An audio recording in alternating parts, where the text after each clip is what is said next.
وای شرم وکه شرم چې د هر سړی کنځي مولا ورک شه ډیزلي مولا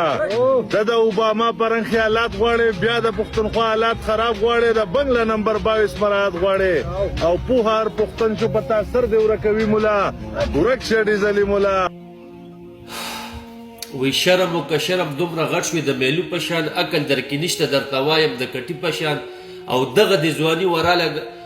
د ځواني وراله ګرانه لړه تېره شوه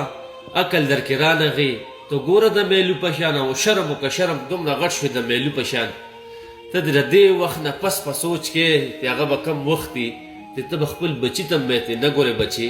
د مشر احترام وکړه نه بچي دا مشر دی ستاسو خو د مشران په کور کې د هغې بچي به لازمي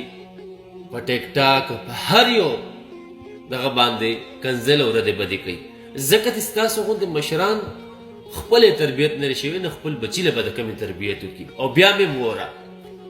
دا محراب او منبر کار دی د ملا او سیاست دلته په کار دی د ملا او ای غمازه د دې ولې دومره سوځي را روانو مقتدار دی د ملا او دا مې ووره پیدا شوی تی د موره حلالي پیدا شوی تی د موره حلالي نو په دې کې هم غټ کردار دی د مولا او ته د نن په مولا پسې خبرې کوې نو که دغه مولیان موږ د ځان نه لرې کړو موږ نورو پسې شو اسیم نورو پسې یو نو موږ به په شکل او صورت باندې یو انسانان خو ټول عادتونه هم د زناوري ځکه ته مولا موږ ته دین بیانوي او موږ ترې دین نه لرې شو نو موږ نه به سره انګریزان جوړي نو بیا به نه خور پیژنو او نه به لور پیژنو یاد وساتئ ستاسو غوندې مشران د کمی د داسې ګډوډ میلس کوي